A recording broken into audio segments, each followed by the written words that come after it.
अस्सलामुअलैकुम दोस्तों, कैसे हैं आप सब। मैं आप सबको यूट्यूब चैनल इंग्लिश लिटरेचर पे वेलकम कहती हूँ। आज जो टॉपिक हम कवर करने जा रहे हैं इस लेक्चर के अंदर, that is psychoanalysis which is also known as psychoanalytic criticism. बहुत इम्पॉर्टेंट लिटरेरी थ्योरी है। हम लोग इसके अंदर जितने भी इम्पॉर्टेंट कॉन्सेप्ट्स हैं साइको एनालिसिस के सब डिस्कस करेंगे, जैसे कि इड क्या है, ego, superego, conscious, subconscious, unconscious, defensive mechanism, psychosexual development की जो स्टेजेस हैं, oral, anal, phallic, oedipus complex, so on, मतलब सब के सब जो कॉन्सेप्ट्स आ रहे हैं वो हम डिस्कस करेंगे इस वीडियो के अंदर। और इस वीडियो को कंप्लीट देखने के बाद हम लोगों को जो साइको एनालिसिस है या साइको एनालिटिक क्रिटिसिज्म है उसके ऊपर अच्छे से कमांड हो जाएगा। तो एनी हाउ टाइम को वेस्ट किए बगैर जो हमारा टॉपिक है वो करते हैं शुरू। साइको एनालिसिस, टाइटल पे ध्यान दें, टाइटल पे गौर करें।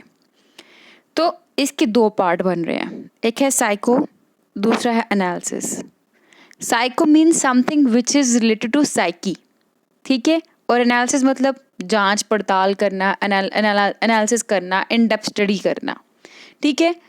और थ्योरी किसे कहते हैं? थ्योरी बेसिकली कहते हैं जब भी किसी एक सब्जेक्ट की, एक टॉपिक की इन डेप्थ स्टडी की जाए, that is known as theory. Means हम देख रहे हैं यहाँ पे psycho means something which is related to psyche, जो कि साइकी से रिलेटेड है। साइकी फॉल करता है in the category of psychology. तो साइको एनालिसिस का लिंक साइकोलॉजी से हुआ। और साइकोलॉजी क्या होता है? Study of human mind, study of brain, study of mind is known as psychology. तो इन शॉर्ट साइको एनालिसिस के अंदर हम लोग जो माइंड है उसकी स्टडी को डिस्कस करते हैं, उसके एनालिसिस को करते, उसका एनालिसिस करते हैं। जितनी भी साइकोलॉजिकल कंडीशंस हैं उनका एनालिसिस किया जाता है साइको एनालिसिस के अंदर। हमारे पास एक बुक है, बुक का नाम है स्टडीज ऑन हिस्टीरिया। ये बुक 1895 में पब्लिश्ड हुई और इसको सिगमंड फ्राइड ने, उनके साथ ब्रेयर ने, इन दोनों ने मिलके इस वर्क को पब्लिश करवाया था। इन्होंने एक केस स्टडी की। वो केस स्टडी किसकी थी? एक विमेन की, जिसको हिस्टीरिया नेम की बीमारी थी और ये बीमारी फैलती जा रही थी औरतों के अंदर। और जिस डिजीज़ के बारे में सिगमंड फ्राइड ने कहा था कि जो हिस्टेरिक्स है ना, बेसिकली जो लोग हिस्टीरिया नाम की बीमारी का शिकार हैं वो रेमिनेंस के नेम से सफ़र करें, मतलब they are suffering from reminiscence, यानी कि रेमिनेंस कहते हैं यादों को, मेमोरीज़ को। और वो यादें कौन सी हैं? सप्रेस मेमोरीज, रिप्रेस्ड मेमोरीज हैं। फ्राइड के अकॉर्डिंग ये विमेन जिनको हिस्टीरिया फेस करना पड़ रहा है, उनके साथ पास्ट में कुछ ट्रॉमाज हुए हैं और उन्होंने उन ट्रॉमास की मेमोरी को रिप्रेस्ड किया है, दबाया हुआ दिमाग के अंदर। और वो ट्रॉमास कौन से हैं? स्पेशली वो सेक्सुअल अब्यूज़ के ट्रॉमा है। और इस ट्रॉमा का ट्रीटमेंट क्या था? द टॉकिंग क्योर, मतलब ये जो लोग हैं इनसे बात की जाए, इनसे पूछा जाए इनके साथ क्या क्या हुआ था और इनको फ्रीडम दी जाए कि जो ये चाहें वो बोलें और बोलते जाएं अपने बचपन से बड़े होते तक जो भी इनके साथ इंसिडेंट्स हुए हैं उनको बोलते जाएं। इस तरह से क्या होगा, जब वो बोलेंगे तो जो उनके रिप्रेस्ड ट्रॉमास थे वो भी बाहर निकल आएंगे। और ये जो थेरेपी थी, इस थेरेपी का नाम दिया गया टॉकिंग थेरेपी। और आजकल जो साइकोलॉजी के अंदर थेरेपी हो रही होती है बातचीत करने वाली, उसकी जो इनिशिएटिव लिया था वो सिगमंड फ्राइड ने ही लिया था। और वो जो टॉकिंग थेरेपी थी ना, वो क्योर का रीज़न बनी, ठीक है। तो वो चीज़ क्या थी? वो चीज़ थी ऐसी जिससे इंसान की पर्सनैलिटी ग्रूम हो, जिससे जो इंसान की पर्सनैलिटी के अंदर डेवलपमेंट हो, और वो जो पेशेंट है, जो ह्यूमन है, उसके जो कंडीशन थी उसके अंदर रिफाइनमेंट आए, तब्दीली है, वो ठीक हो जाए, क्योर हो जाए। और इन सब में क्या हो रहा है? इन सब में ब्रेन का एनालिसिस हो रहा था। तो ये चीज़ कहलाती है साइको एनालिसिस, कि जिसके अंदर ब्रेन का एनालिसिस किया जाता है, जिसके अंदर जो पेशेंट है उसको क्योर किया जाता है, जिसके अंदर पेशेंट जो है उससे उसकी सारी हिस्ट्री ली जाती है, उससे बातें की जाती हैं ताकि उसका ट्रीटमेंट हो। और फर्दर में मैंने जो आपको बुक का नाम बताया, स्टडीज़ ऑन हिस्टीरिया, ये तो बहुत बाद में आई थी सिगमंड फ्राइड के डेथ के। सिगमंड फ्राइड की डेथ तो 1939 में ही हो गई थी। फिर ये पब्लिश कैसे करवाया? बेसिकली इन्होंने जो वर्क किया था, उनकी जो स्टडीज़ थी, उनका जो केस स्टडीज़ की जो सीरीज़ थी, उनको नोट डाउन किया गया था। लेटर ऑन उनको पब्लिश करवाया गया और कंट्रीब्यूशन क्योंकि इनका था इसलिए इनके नेम से पब्लिश करवाया गया था। अब ये तो हो गया साइको एनालिसिस क्या है। अब साइको एनालिसिस जो है उसका लिटरेचर के अंदर क्या रोल है? इसमें होता ये है कि जो मेथड हमें सिगमंड फ्राइड ने बताया, वही मेथड को अडॉप्ट करते हुए लिटरेरी टेक्स्ट को, ड्रीम्स को और कुछ अनकॉन्शियस डिज़ायर्स को, जो एंजाइटीज़ होती हैं ऑथर को, इन सब एस्पेक्ट्स को देखा जाता है। मतलब इसमें ये कहा जाता है कि जो ऑथर है उसने जो वर्क प्रोड्यूस किया है ना, वो वर्क के अंदर ऑथर ने अपनी साइकी जो है ना उसको ऐड किया होता है। एक करेक्टर देखते हैं हम लोग, उसके अंदर एंजाइटी भी है, डिप्रेशन भी है, ट्रॉमा भी है, ठीक है। इसके अलावा हम करेक्टर देखते हैं जो सेक्सुअल डिज़ायर रख रहा है, मतलब डिफरेंट डिसऑर्डर्स भी देख रहे हैं हम इसके अंदर। और ये सब कैसे पता लग रहा है हम लोगों को? जब हम साइको एनालिसिस की थ्योरी अप्लाई करते हैं टेक्स्ट पे। फॉर एग्जाम्पल, अगर आपने सन्स एंड लवर पढ़ा है, नॉवल है D.H. लॉरेंस का, हमें उसमें सेक्सुअल थीम नज़र आते हैं, हमें उसमें एडिपस रेक्स नज़र आता है, हम लोगों को उसके अंदर एडिपस कॉम्प्लेक्स नज़र आता है। एडिपस कॉम्प्लेक्स कहते हैं कि जब एक मेल अपनी मदर की तरफ, यानी कि एक बेटा अपनी माँ की तरफ सेक्सुअल डिज़ायर रखता हो, या एक माँ अपने बेटे की तरफ सेक्सुअल डिज़ायर रखती है, उसको कहते हैं एडिपस कॉम्प्लेक्स। हम लोगों को उसमें नज़र आता है, हम लोगों को उसमें एग्रेशन नज़र आता है, ठीक है। सारे साइकोलॉजिकल डिसऑर्डर नज़र आते हैं। पता कैसे लगा? हम लोगों ने यही टेक्निक वहाँ पे अप्लाई की। स्क्रीन पे देखें, psychoanalytical criticism adopts the methods of reading employed by Freud and later theorists to interpret text. It argues that literary texts like dreams express the secret unconscious desires and anxieties of the author. That a literary work is a manifestation of the author's own neuroses. One may psychoanalyze a particular character within a literary work, but it is usually assumed that all such characters are projections of the author's psyche. जितने भी character सारे के सारे authors की psyche के projections हैं और उनके अंदर हम लोग को काफ़ी कुछ नज़र आता है। जैसे कि हम ड्रीम्स को इंटरप्रेट करें, उनकी एंजाइटीज़ को इंटरप्रेट करें, सो ऑन। इसके अलावा एक और इम्पॉर्टेंट पॉइंट है, स्क्रीन पे देखें। One interesting facet of this approach is that it validates the importance of literature as it is built on a literary key for decoding. Freud himself wrote, "The dream thoughts which we first come across as we proceed with our analysis often strike us by the unusual form in which they are expressed.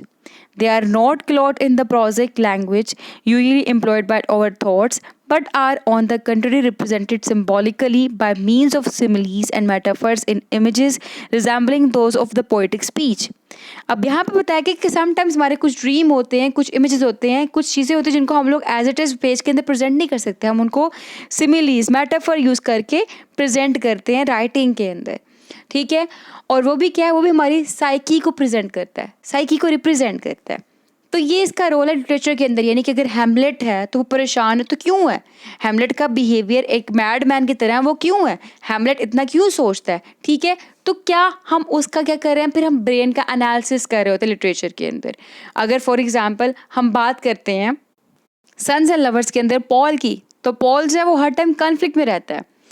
उसकी girlfriend थी और वो उसने उससे शादी नहीं की, क्यों? कहता है मुझे मेरी माँ जैसी बीवी चाहिए। और फिर उसके बाद अपनी मदर से वो इतना प्यार करता है कि वो किसी और लड़की से शादी नहीं कर पाता। यहाँ पे क्या है, ऐसा क्यों करता है? वो एडिपस कॉम्प्लेक्स है उसका, ठीक है। यानी कि एडिपस कॉम्प्लेक्स प्रेजेंट है, वो अपनी माँ से ज़्यादा अट्रैक्टिव फील करता है। इवन के वो इस एडिपस कॉम्प्लेक्स से छुटकारा हासिल करने के लिए अपनी माँ को जहर तक दे देता है, यानी कि उनकी डोज जो ज़्यादा दे देता है उनको, ताकि माँ की डेथ हो जाए। फिर भी वो इस बॉन्ड से नहीं फ्री हो पाता। तो सारी क्या है, माइंड की स्टडी। तो माइंड की जो स्टडी है वो फॉल करती है साइको एनालिसिस के अंदर। तो ये कॉन्सेप्ट आपको क्लियर हो गया। अब साइको एनालिसिस के अंदर कुछ मेजर कॉन्सेप्ट्स हैं, वो कौन से, आप उनको वन बाय वन डिस्कस करेंगे। सबसे पहले उनमें आता है कॉन्शियस, अनकॉन्शियस, सबकॉन्शियस। अब ये क्या है? इन पे बात करने से पहले मैं बता दूं कि साइको एनालिटिकल जो थियरी है ना, उसके अंदर ड्रीम के इम्पोर्टेंस पे बहुत ज़्यादा जोर दिया गया है। सिगमंड फ्राइड ने इवन के बुक लिखी इंटरप्रिटेशंस ऑफ ड्रीम, ठीक है, ये बहुत इंपॉर्टेंट वर्क है, द इंटरप्रिटेशन ऑफ ड्रीम, ठीक है। अब ये जो बुक थी बेसिकली इसके अंदर जो ड्रीम्स है उनकी इम्पोर्टेंस के बारे में बताया गया है। ड्रीम्स जो है वो हमारे किस माइंड की किस स्टेट के अंदर फॉल करते हैं उनके बारे में बताया गया है। वैल्यू ऑफ ड्रीम्स के बारे में बताया गया है कि ड्रीम्स जो है वो ह्यूमन बीइंग की लाइफ के अंदर बहुत ज़्यादा इम्पोर्टेंट रोल प्ले करते हैं और ये माइंड के अनकॉन्शियस पार्ट के अंदर फॉल करते हैं, ठीक है। ये 3 बताया इसने, conscious, unconscious, subconscious. Unconscious part में फॉल करते हैं। ये क्या है इसको मैं बाद में डिस्कस करती हूँ, थोड़ा सा ड्रीम की इंपॉर्टेंस में बात कर लूँ क्योंकि ज़रूरी है। आपको याद हो एक केमिस्ट है केक्यूल, ठीक है, एक केमिस्ट था, उसने बेंजीन रिंग बनानी थी लेकिन उसके माइंड में उस बेंजीन का स्ट्रक्चर नहीं आ रहा था। काफ़ी दिनों से सोचता रहा एंड फाइनली जब वो सोया तो एक रात उसने ख्वाब देखा। क्या देखा? ड्रीम। उस ड्रीम के अंदर उसने बेंजीन का स्ट्रक्चर देखा था। तो वहाँ पे क्या हुआ, उसके ड्रीम ने एक इम्पॉर्टेंट रोल प्ले किया उसकी लाइफ के अंदर। और मोस्टली राइटर्स जो होते हैं वो भी अपने ड्रीम से अपने आइडिया लेते हैं। एक बहुत ही मशहूर प्ले है doctor Jekyll and mister hide, जिसमें देखा एक बहुत बैड करेक्टर है तो दूसरा बहुत गुड करेक्टर है, और डॉक्टर जेकल का ही वो क्या है इनर सेल्फ दिखाया गया हम लोगों को मिस्टर हाइड की फॉर्म में, और मिस्टर हाइड का जो है वो आउटर सेल्फ दिखाया गया, यानी कि जो लोगों के सामने है वो डॉक्टर जेकल है। और खौफनाक किस्म की कहानी जैसे कि स्कूबी डूबी डू इस किस्म की स्टोरी थी वो। और वो भी स्टोरी बेसिकली नाइट मेयर्स के ऊपर यानी कि डरोने ख्वाबों के ऊपर बेस कर रही थी। जो उसके राइटर थे उसने नाइट मेयर्स देखे थे और उन नाइट मेयर्स के ऊपर उन्होंने वो डॉक्टर जेकल और मिस्टर हाइड बनाया था, मिस्टर हाइड, ठीक है। ये मैंने स्पेलिंग लिख दी है डॉक्टर जेकल के और मिस्टर हाइड के। अब इसके बाद क्या बात बताई गई जी, इसके बाद ये कि जो ड्रीम है वो बेसिकली हमें हमारे उस पार्ट को एक्सप्लोर करने में हेल्प आउट करते हैं जिसके ऊपर हमारा सीमिंगली लेस कंट्रोल होता है। वो पार्ट किसका है? माइंड का। और वो पार्ट कौन सा है? अनकॉन्शियस। अनकॉन्शियस हमारे माइंड का वो पार्ट है जिसके ऊपर हमारा सीमिंगली लिटिल कंट्रोल होता है। और अब ये अनकॉन्शियस क्या है, कॉन्शियस क्या है, सब कॉन्शियस क्या है, इसको मैं एग्जाम्पल के थ्रू क्लियर करती हूँ। फॉर एग्जाम्पल, आप एक क्लास के अंदर बैठे हैं, टीचर आपको पढ़ा रहा है, आप उनका लेक्चर एक्टिवली सुन रहे हैं, और जब आप एक चीज़ एक्टिव होकर सुन रहे हैं इट मीन्स आप कॉन्शियस स्टेट के अंदर है, ठीक है। जो आपका माइंड है ना वो कॉन्शियस स्टेट में है। मीन्स कोई भी चीज़ जो आप एक्टिवली करते हो वो फॉल करती है कॉन्शियस स्टेट के अंदर, या कोई भी चीज़ जो आप एक्टिवली परफॉर्म करें वो कॉन्शियस स्टेट आपसे परफॉर्म करवा रही होती है माइंड की। हमारा माइंड कैसे काम करता है? 3 स्टेट्स में काम करता है, कॉन्शियस, अनकॉन्शियस एंड सबकॉन्शियस। अब सबकॉन्शियस क्या होता है? सबकॉन्शियस ऐसा होता है कि हम किसी और दुनिया में गए हुए हैं। टीचर क्लास में हम लोगों को जी साइको एनालिसिस पढ़ा रहा है, हम सोच रहे हैं कि मैं घर में दरवाज़ा बंद करके आई थी कि नहीं आई थी, मुझे व्हाट्सएप पे मैसेज आया होगा, मैंने उसका रिप्लाई करना है, मैंने फेसबुक पे स्टेटस लगाया था, उस पर कोई ना कोई लाइक आया होगा कि नहीं आया होगा। मतलब ये क्या, क्लास में टीचर पढ़ा रहा है, हम फिजिकली प्रेजेंट है, मेंटली प्रेजेंट नहीं है, ठीक है। उसको कहते हैं सबकॉन्शियस। कि पानी मांगा हमसे किसने है? हमने दिया किसी और को। और अनकॉन्शियस वो स्टेट होती है माइंड की जिसका हम लोगों को खुद भी नहीं पता होता, ठीक है। अनकॉन्शियस वो स्टेट होती है हमारी माइंड की जिससे हमें खुद भी नहीं पता होता, और जो हमारे ड्रीम्स हैं वो अनकॉन्शियस स्टेट के अंदर फॉल करते हैं। ये जो है अनकॉन्शियस, ये ह्यूमन माइंड का अननोन पार्ट है फ्राइड के अकॉर्डिंग, और फ्राइड कहते हैं यहाँ पे dreams and free association fall करती है। अब यहाँ पे एक और इम्पॉर्टेंट टर्म आ गई, वो है फ्री एसोसिएशन। ये क्या होता है? बेसिकली ये एक मेथड है, ये एक प्रोसीजर जो कि साइको एनालिस्ट यूज़ करते हैं अपने पेशेंट के दिमाग की अंदर की बात जानने के लिए। वो इसमें क्या करते हैं, वो इसमें अपने पेशेंट को कहते हैं जो भी उनके माइंड में आ रहा है वो बोली जाए, जो माइंड में आ रहा है बोली जाए, बेशक वो ऑड हो, एम्बैरेसिंग हो, स्केरी हो, कुछ भी हो, कह दें जो कहना है उन्होंने। और फिर वो जब पेशेंट बोलता जाएगा तो ऑटोमेटिकली जो उसके अनकॉन्शियस स्टेट में है, यानी कि जो चीज़ वो खुद भी नहीं जानता, वो खुद भी उसके मुंह से निकल जाएगा। और एनालिस्ट जो है वो उसकी बातों को खामोशी से सुनता है। ठीक है, तो सिगमंड फ्रायड कहता है कि अनकॉन्शियस स्टेट के अंदर ही हमारी फ्री एसोसिएशन है और ड्रीम्स होते हैं। और ये इंपॉर्टेंट एमसीक्यूज भी है कि फ्रायड के अकॉर्डिंग हमारे ड्रीम्स कहाँ फॉल करते हैं, वो हमारे अनकॉन्शियस स्टेट के अंदर फॉल करते हैं। और अनकॉन्शियस स्टेट क्या है? ये माइंड के अंदर एक पोर्शन है जिसके बारे में एक पर्सन को भी नहीं पता, वो भी इसके बारे में अवेयर नहीं होता। और फ्रायड के अकॉर्डिंग जितनी भी हमारी ट्रू फीलिंग्स हैं, इमोशंस हैं, थॉट्स हैं, वो सब के सब अनकॉन्शियस के अंदर है। और जो हमारे ड्रीम हैं वो अनकॉन्शियस स्टेट को रिकॉग्नाइज करने के लिए हेल्प आउट करते हैं। तो ये आपको कॉन्सेप्ट क्लियर हो गया होगा कि कॉन्शियस, अनकॉन्शियस, सबकॉन्शियस क्या है और फ्री एसोसिएशन क्या है। ठीक है, अब नेक्स्ट कॉन्सेप्ट है वो है इड, ईगो, सुपर ईगो, जिसको हम लोग पर्सनैलिटी स्ट्रक्चर भी कहते हैं। फ्रायड ने पर्सनैलिटी स्ट्रक्चर को 3 पार्ट्स में डिवाइड किया है। एक है इड, दूसरी है ईगो, तीसरी है सुपर ईगो। अब मैं आपको इसकी एग्जांपल देती हूँ कि फॉर एग्जांपल आप डाइटिंग पे हो और आपके सामने चॉकलेट पड़ी है। अब आपका उस चॉकलेट को खाने का बहुत दिल कर रहा है, लेकिन आप कहते हैं मैं तो डाइटिंग पे, मैं नहीं खाऊंगी। लेकिन फिर साथ ही आप कहते हैं थोड़ी सी खा लेती हूँ, क्या जाएगा। ठीक है, आपने ये किया, आपने उसको सारा नहीं खाया, थोड़ा सा खा लिया, यानी कि बैलेंस कर लिया। तो यहाँ पे क्या था, आप डाइटिंग पे हो, आपका खाने का बहुत दिल किया, वो आपकी इड थी। और फिर आप कहते हो कि मैं तो डाइटिंग पे हूँ, मैं नहीं खाती। ठीक है, आपने ये किया, बिल्कुल ही छोड़ दिया, वो आपकी सुपर ईगो थी। फिर आपने कहा मैं थोड़ा सा खा लेती हूँ, आपने उसको बैलेंस किया, वो आपकी ईगो है। अब इन अदर वर्ड्स इड क्या होता है? इड होती है इंस्टिंक्ट। ठीक है, आपकी इंस्टिंक्टिव जो चीज़ें होती हैं वो इड के अंदर फॉल करती हैं, यानी कि वो चीज़ें जो आपको प्लेजर दें, सेटिस्फैक्शन दे, ग्रेटिफिकेशन दे, वो इड होता है। ऐसी डिज़ायर्स जो कि सोसाइटी आपकी एक्सेप्ट नहीं करती, उसको हम इड कहते हैं। और इड को एक और तरीके से अंडरस्टैंड करें, जैसे कि मैंने बताया आपकी इंस्टिंक्ट, वो डिज़ायर जो कि सोसाइटी एक्सेप्ट नहीं करती। और इन अदर वर्ड्स आपकी वो डिज़ायर जिसको आप पूरी करना चाहते हो, और अगर वो पूरी ना हो तो आपको एंजाइटी, एंगर या फिर टेंशन होने लग पड़ता है, ये भी इड होता है। जैसे कि एक बच्चा रो रहा है क्योंकि वो भूखा है। अब भूखा क्या, उसकी इंस्टिंक्ट, उसकी डिज़ायर है, वो रोता जाएगा। अब उसकी डिज़ायर का फुलफिल होना क्या, उसको खाना मिलना। जब उसको खाना मिल गया तो वो चुप कर जाएगा। तो यहाँ पे उसकी इड क्या थी, उसका भूखा होने की वजह से रोना। इड क्लियर हो गया। अब मैं पहले बात करूँगी सुपर ईगो की, फिर मैं करूँगी ईगो के ऊपर बात। अब सुपर ईगो क्या है? जिसके अंदर मोरालिटी आ जाए, हाई थॉट्स आ जाए, हाई काइंड ऑफ एक्शंस आ जाए, ये सब फॉल करते हैं सुपर ईगो के अंदर। जैसे कि आपको प्यास लगी हुई है, वेटर पानी लेने के लिए गया हुआ है और आपकी मामा के पास पानी का गिलास है। अब आप 3 काम कर सकते हो वहाँ पे।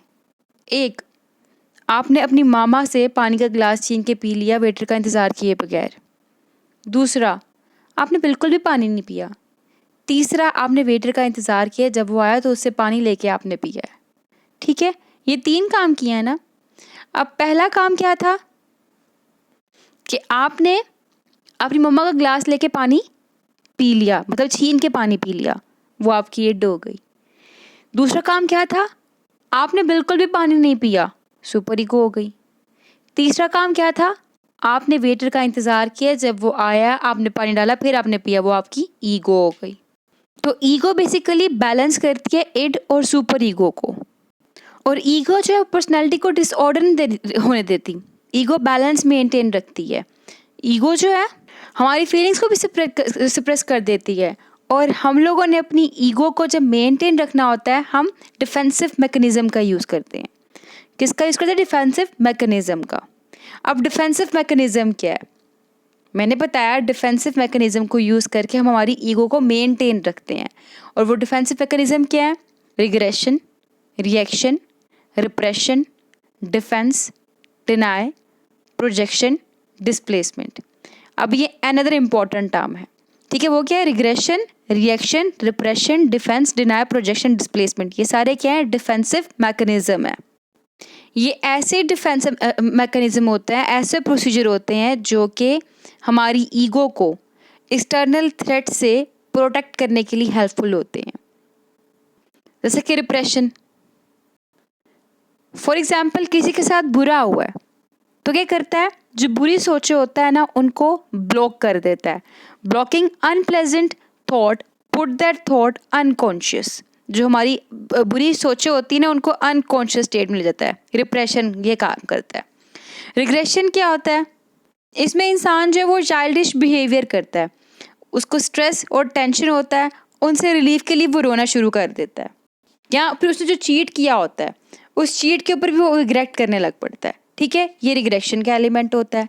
फिर है हमारे पास रिएक्शन, यानी कि हमारा रवैया क्या है, बिहेवियर क्या है towards any kind of act. फिर है डिफेंस, हम कैसे डिफेंस करते हैं अपनी एंजाइटी का, जो हमें एंजाइटी फेस करना पड़ रही है, हम कैसे उससे बच सकते हैं, अपने हम सोचों को कैसे डिफेंस करते हैं। फिर है डिनाई। डिनाई का मतलब क्या होता है? जिसमें हम लोग जो रियलिटी है उसको अवॉइड करना शुरू कर देते हैं, हम जो रियलिटी है उसको जानने से इनकार कर देते हैं, ठीक है। वो रियलिटी जो कि आपको नुकसान पहुंचाए, हम उससे दूर हो जाते हैं, डिनाइल में रहते हैं। प्रोजेक्शन में क्या होता है? हम हमारी जो थॉट्स होती हैं वो प्रोजेक्टिंग करना शुरू कर देते हैं दूसरे पर्सन की तरफ, यानी कि खुद को बचाने के लिए दूसरों की तरफ प्रोजेक्शन करना शुरू कर देते हैं, दूसरों पे इल्ज़ाम लगाना शुरू कर देते हैं, दूसरों पे नाम लगाना शुरू कर देते हैं। फिर डिस्प्लेसमेंट, इसमें क्या होता है?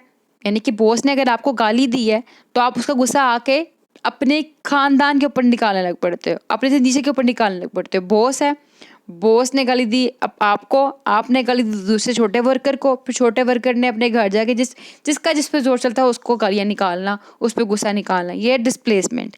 इनके अलावा भी मैकेनिज्म है जिसमें आ जाता है रैशनलाइजेशन, जिसके अंदर क्या आता है? एक्सक्यूज़ किए जाते हैं, यानी अगर कोई ऐसा काम कर दे इसको कबूल करना मुश्किल हो तो हम लोग उसको लॉजिकल रीजनिंग दे देकर ना रैशनलाइज करने की कोशिश करते हैं। और एक है सब्लिमेशन, ये पॉजिटिव अप्रोच है, यानी कि एक पर्सन अगर एंजाइटी फील करता है वो क्या करता है? वो जिम में जाएगा, एक्सरसाइज करना शुरू कर देगा। तो ये क्या है? ये पॉजिटिव वे है, एक पॉजिटिव डिफेंसिव मैकेनिज्म है। अगर एक पेंटर था, वो एंजाइटी में है, पेंटिंग करना शुरू कर दे, ठीक है, इससे क्या होगा? पॉजिटिविटी आती है। तो सब्लिमेशन जो है पॉजिटिव अप्रोच है इन सब के अंदर। तो ये सारे के सारे डिफेंसिव मैकेनिज्म है जो कि आपकी ईगो को प्रोटेक्ट करने के लिए हेल्प आउट करते हैं, ठीक है। और अगर आप एंजाइटी में हैं, एंजाइटी किसे कहते हैं? कि इमोशनल स्टेट जो कि एक्सटर्नल थ्रेट से आ रही होती है आपके ऊपर, और उसको जो आपकी इड होती है, ठीक है, आपकी इड को सेटिस्फेक्शन नहीं मिल रही होती। जब इड को सेटिस्फेक्शन नहीं मिल रही होती तो वो एंजाइटी में आ जाता है, और जब वो पर्सन एंजाइटी में आता है तो वो एंजाइटी से बचने के लिए, थ्रेट से बचने के लिए ईगो को यूज़ करता है। और सॉरी, वहाँ पे जो ईगो है ना, उसकी ईगो डिफेंसिव मैकेनिज्म को यूज़ करती है, और वो सारे के सारे ये डिफेंसिव मैकेनिज्म है। क्लियर हो गया आपको एंजाइटी एंड डिफेंसिव मैकेनिज्म और ईगो का? अब है हमारे पास नेक्स्ट जो है साइको सेक्सुअल डेवलपमेंट। इसमें हमारे पास डिफरेंट स्टेजेस आती हैं, जिसमें हमारे पास oral, anal, phallic, latency, genital, ये फेजेस आती हैं इसके अंदर। जो ओरल फेज होती है उसके अंदर एक बच्चा 1 to 6 मंथ्स का होता है, अपनी मदर के साथ अटैच होता है। एनल फेज के अंदर बच्चा जो है चीज़ों को रिकॉग्नाइज करना शुरू कर देता है। फैलिक फेज के अंदर उसके अंदर एडिपस कॉम्प्लेक्स पैदा होने लग पड़ता है, मतलब फैलिक फेज को हम लोग एडिपस कॉम्प्लेक्स भी कहते हैं। और ये इंपॉर्टेंट है, ये जो मैं अभी कॉन्सेप्ट बता रही हूँ ना आपको, ये बहुत इंपॉर्टेंट कॉन्सेप्ट है। इड, ईगो, सुपर ईगो का कॉन्सेप्ट भी बहुत इंपॉर्टेंट है, एंड रिस्पेक्टिव हम जो स्टेजेस डिस्कस करें ये पेपर में बहुत दफ़ा रिपीट हुआ है।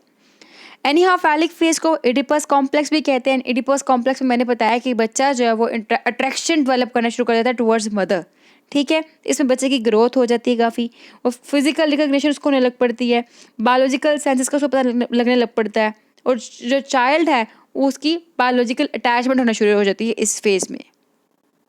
एनी हाउ इसके बाद आती है लेटेंसी की फेज़, फिर है जेनिटल की फेज़। ये फेजेस हैं साइकोसेक्सुअल डेवलपमेंट की, जिनको बताया है हम लोगों को फ्राइड ने। फिर फ्राइड के अलावा हमारे पास जेकॉस लेकिन का भी कॉन्सेप्ट है, जिसको हम लोग लेकिनियन थ्योरी भी कहते हैं। उन्होंने ये किया है, उन्होंने हम लोगों को इन्हीं फेजेस को 3 के अंदर डिवाइड कर दिया है। Imaginary stage, the mirror stage, फिर symbolic and real stage. Imaginary stage के अंदर क्या होता है, ये ओरल स्टेज है जिसके अंदर जो बच्चा होता है उसको सेल्फ एंड एक्सटर्नल वर्ल्ड के दरमियान में कोई भी क्लियर डिफरेंस नहीं होता। फिर हमारे पास इमेजिनरी यानी कि द मिरर स्टेज आती है, जिसके अंदर जो है ना वो अपनी सेल्फ को और दूसरों को रिकॉग्नाइज करना शुरू कर देता है। ये बेसिकली रिकॉग्निशन जर्नी है, recognition of the self and the other journey from I to myself और आई टू अदर। जहाँ पे वो आई टू माई सेल्फ को रिकॉग्नाइज करता है उसको हम कहते हैं सिम्बॉलिक स्टेज, और जहाँ पे वो आई टू अदर को रिकॉग्नाइज करने लग पड़ता है उसको हम कहते हैं रियल स्टेज।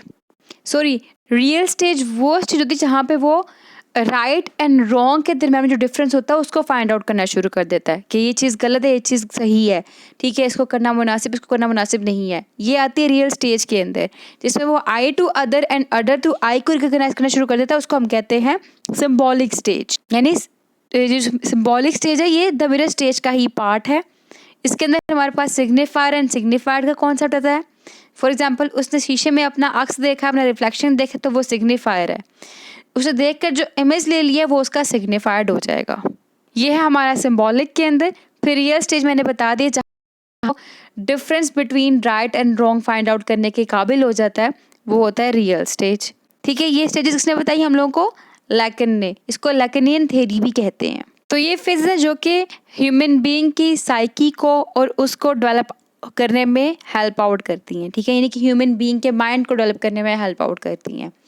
ये सब कुछ था हमारा अबाउट साइको एनालिसिस या साइको एनालिटिकल क्रिटिसिज्म। इसमें जो इम्पोर्टेंट कंट्रीब्यूटर उनके name Sigmund Freud, Joseph Breuer, Virgil और जैक्विस लैकेन है। ठीक है, ये इनके अंदर इंपॉर्टेंट नेम्स थे। तो आई होप कि आपको सारी जो थ्योरी है अच्छे से समझ आ चुकी होगी, इसके जो की कॉन्सेप्ट्स अच्छे से समझ आ चुके होंगे, और इसकी मैंने एप्लीकेशन करके बताई आपको सन्स एंड लवर के ऊपर, वो भी अच्छे से क्लियर हो चुकी होगी। तो इस थ्योरी के अंदर कोई भी जो लाइक कन्फ्यूजन आपको बाकी नहीं रही होगी। तो thank you for watching this video पसंद है वीडियो को लाइक भी करिएगा, हमारे चैनल को सब्सक्राइब करना मत भूलिएगा, दुआ में खास याद रखिएगा। अल्लाह हाफिज़।